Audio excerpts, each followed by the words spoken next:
Okay, we thank you so much for being with us on the show so far. This is a family-centered show on Plus TV Africa, and we call it Today with John and Helen. And on today's show, we are looking at the welfare of the workers, which is of very, very big interest to us, against the background that this is a family-centered program. If you would notice, we have deliberately left agitations out of it. You know, the labor war between the labor unions and government and all of those rights, because our emphasis is on how do we get the workers in a better place so that the family also can move forward. Yes. All right, so that's deliberate. Ona, our guest is still there? Are you still there? Yes. Okay. Great. Thank you. Great. Thank you for hanging in there with us. Yes. All right, John? And thanks for your advice. You know, I've been rolling a lot of those things in my head since you spoke. Okay. And I think at this point we'll just move into, you know, talking about Bosses? Yes, actually we should talk about we talk about horrible bosses and the workers. It's something that Helen has repeatedly hammered on. Yes. Even right from the beginning of this program. So nobody wants a horrible boss. Nobody does. Nobody also wants a horrible worker. So who is a horrible boss? And do we have them? Yes, we have horrible bosses. The same way, like you said, we have horrible employees. But if there's anything, one of the things I took away from business school was the fact that when you're trying to analyze a case study or assess a situation, it's always good not just to look at the symptoms, but to look at the underlying factors, the root causes. I'm saying this because what you would term a horrible boss will be different from what I would term a horrible boss. And by virtue of experience and over the years also being a boss myself, I've learned that two things are very, very key. Let me start with one first. We have to learn to be empathic. And I say that because a boss that is horrible, I don't believe everybody sets out to be horrible. This is my own way of, understanding the situation and coping with it. Yeah. There's something usually driving that person. Now, it takes a lot of emotional intelligence to be able to get to that point, to realize that. But having said that, on the flip side, yes, they're horrible bosses. And some of them is by virtue of the fact that they're dealing with one thing or the other. Some dealing with it and don't know how to handle it, and they take it out on you at work. And some, it's because of the pressure they are also getting from above, and they don't know where to, pour it out, and they pour it out on you. They don't know where to vent. They would rather, use you as their, what's the word now? They'll take it out on you. That's what I'm trying to say, basically. They'll take it out on you. Having said that, we also advise people as well. If you have a boss, I remember I had a presentation once on managing your boss. Okay. If you have a horrible boss, it will be good to try to understand what that boss is experiencing, really, if you can. Because I've discovered that most of them, like I said, it really stems from what they've been through, what they're going through at that point in time. The pressures from home, the pressures from work, it can be from anywhere. And once you start with that first, it helps you to begin to look for a way out to work with that person. And I'll also be the first to admit, having said that there'll be some that you won't be able to cope with, no matter what tactics you use. Yeah. Whatever you've learned, psychology, EI, whatever you use, they're still horrible people. In that instance, you might need to take like I said, judgment call and decide what you want to do. Okay. And I'm thinking,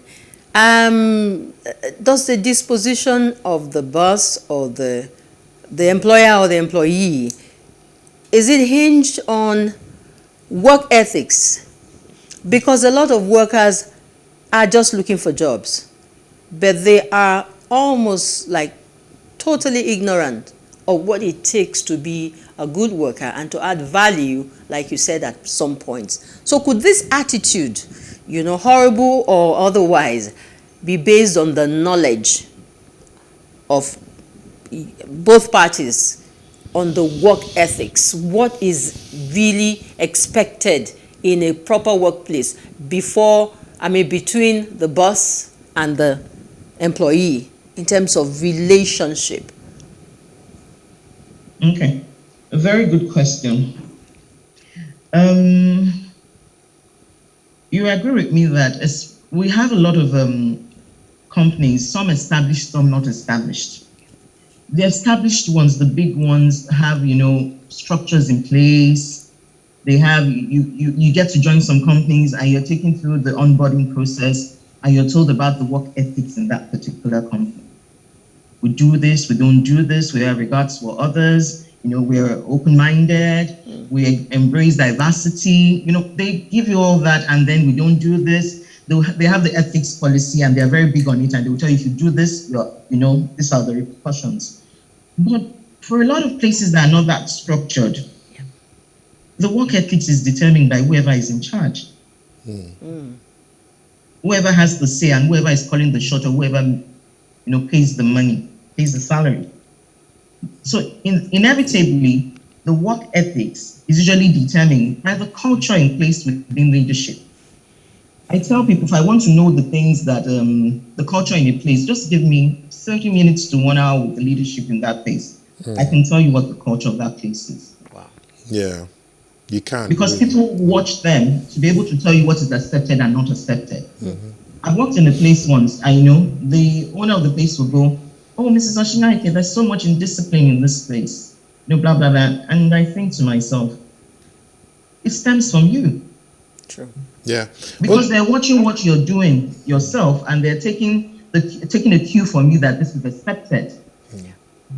So when you talk about work ethics, it's a function of the company and most importantly, the leadership as well.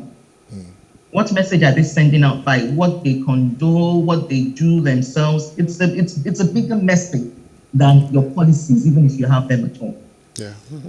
Okay, Mrs. Oshinaike, you know what? I work in your company, but I can't choose my boss. Yeah. Sometimes we're stuck with some bosses who would rather not have. I can't choose my boss, but my boss can choose me. So how does one manage a horrible boss? Because you don't have it, you're stuck. Okay. But at times, let me also tell you that at times you can't choose who you work with. Yeah. Employees at times. True. Yeah. As People a are line manager, you can. Yeah. people are thrown at you. Yeah. That's Posted right. to you. Take That's over right. a role and you have them reporting to you. Yes. So when you're Okay, to stuck, answer your question. yes. To answer your question anyway. For me, these are one of the things that have helped me, like I said earlier, is one, I need to be first of all self-aware myself. Is it something I'm doing that is making the person a horrible boss? At times, it just might be. That's one, I need to be self-aware. Then also, I need to have empathy. Empathy is, okay, what is in this position, I see what my line manager is going through. I hear, the backlash he gets from whether the board or something. How can I help him in that situation? Now, your first job, I tell people, your first job and your job description is to make your boss look good. Okay, to make your boss look good. good. Look good. Wow. That whether you might, some people might, the jury might be out on that. In some cases, some school of thought to tell you no. But for me, for my years of experience and having worked with about 10 bosses or more, 10 line managers, Yeah. it is your first job is to make them look good. Wow. You will agree with me that you can't have a team member or a direct report that makes you look good and is adding value to you and you want the person to leave, except you have issues yourself. Yes. Okay. Yes. Okay. So if you're doing all that, like I said, you're self-aware, you're sure it's not you, you're taking a look at what he's going through and try to be helpful in one way or the other, then you might begin to look at your other options. But first and foremost, let's take a step back and not just assume this guy is horrible. it's horrible for, there must be something behind it. And if you can't fathom it, your job is not to counsel him or to make him any better. Then you might need to take a walk for your own sanity. Yes, of course. All right. And perhaps in addition to making your boss look good so that the work environment will be conducive for everybody to achieve results, is performance also a part of this? Is it key in any work environment? And being horrible, does it have anything to do, with bosses driving you towards achieving results? Good you raised that point. There's a particular industry we all know, I won't mention, but the feedback from that particular industry, especially in Nigeria, is that they have a lot of horrible bosses by virtue of the fact that they have numbers to deliver. The boss is under pressure. He needs to bring in the numbers, and he transfers that pressure to his team members. And then you see, another thing is, if you've applied something and you see that it works, you continue to use it if you don't. If you see that it works. Yes. Go ahead. If you put pressure on somebody to bring in the numbers for you, and you see that person deliver in that particular quarter, you feel that that's the what's the word now? That's the magic. Yes, that's what makes it work. So why don't I continue using it? Yeah. But you see, you don't just think of the short term. You think of at the end of the long run, not in the long run. At the end of the long run, it usually does backfire. And that's a very key point you just made, because the boss has to deliver on the numbers to another boss, and the bosses along the way. To another boss, or maybe to another boss. Now, bosses have to perform, because they already have they will be judged or marked by their performance. Okay, do they have to be nice? Do bosses have to be nice? I don't have to be nice to get my when results. You use the word nice, very nice pregnant. in our local parlance is more like somebody that I'm so nice that you can walk all over me. So we need to be careful. What when nice? We use the word nice. How nice is nice? For me, I from my own experience and the way I've worked with people that reported to me, the word is not being nice for me. The word is being kind. Kind. Okay. Yes. Okay. The word is being. So, I keep using that word, and it's intentional. The word is being empathic. Empathic. The basis of humanity, if we go back to it, is to be kind and empathic towards one another. Okay. You see a lot of, I'm going to digress a bit, but you see a lot of skits, that go around, and people are like, oh, please, I need $1 here, I need some money here, I missed the train, could you help me? And you discover that it's the homeless people, or the people that do not have much, that are usually the ones that are willing to do out of the little they have. You know why? Because they've experienced lack. So they are willing to actually give. Wow. Than somebody who has a lot. Now, if you are a boss and your employee comes in late today, okay, oh, you came in late, what happened? Oh, traffic and all that, you let it go. It happens a second time, it happens a third time. What you should be reaching out for is not query. Okay. It's not. It is to call the employee in and ask, it's unlike you, what's going on? Are you sure everything is okay? Well, that's been nice. That's been kind. That's been emphatic. That's been kind. I'm being very careful because I want people to understand where we're coming from. Yeah, it's a thin line, really. It's a thin line. It's a thin line. That's why I chose the word kind. So you see, that kind of person would feel that, okay, you truly care. And then you ask, what can we do? Okay, do you need some time off? Or you need to come in, okay, you can come in 10 a.m. for the next few days to get yourself together, or you need some time off, or why do you think I can come in? That is being kind, and that is being empathic. You know why? Because I know that at times I might come in late because of traffic. I might come in late because my children are ill. So that's you see, that's if we can practice that, regardless of what the structure is within the company, regardless of what social media tells us, regardless of the pressures here and there. If those two things guide you, whether as a boss or even as an employee, you'll be better off. That's right. I can align with you here, because I've really, in my work days, I've worked with hardliners as bosses, you know, and I mean it. Bosses who were like, Helen, if I call you at 12 midnight, you must know that it is important, and you need to get to my phone and pick up your phone and speak with me, whether you're in bed with your husband or not. It gets that bad. But the same boss will call you in the morning and say, Helen, how are you today? How's the family? Last week you said one of your children, you know, was down. How is he now? How is she now? How is the vehicle? I know she goes all the way and is like the flip side. And so you're able to balance, and really you can't call the boss a horrible boss. A horrible boss. You know? But when the job needs to be done, it needs to be done. And you know she is a human being. And we just needed to gravitate with that. And that was reality for me. So I can align with what you just said.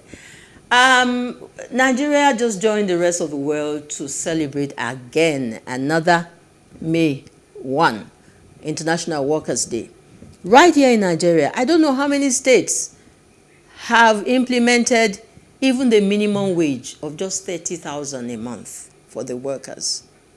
I don't know where we are at this moment, Nigerian workers and government and lives fulfillment and lives balance and all of that.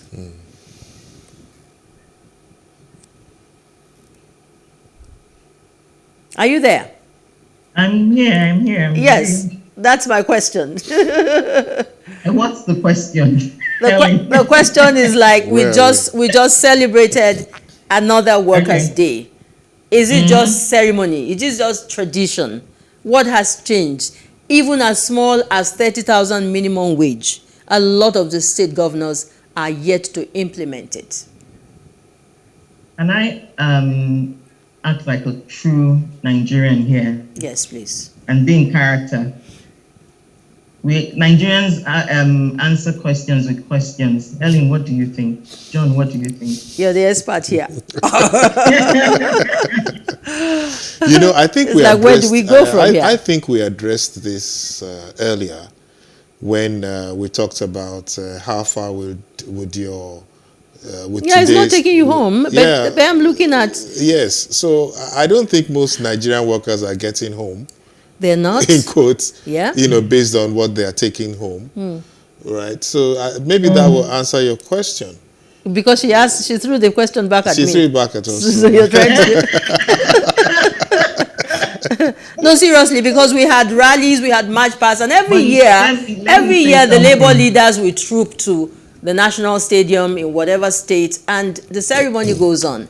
But really, how much of impact does it have on the workers at the end of the day? We're all just putting up a charade, really, if you ask me.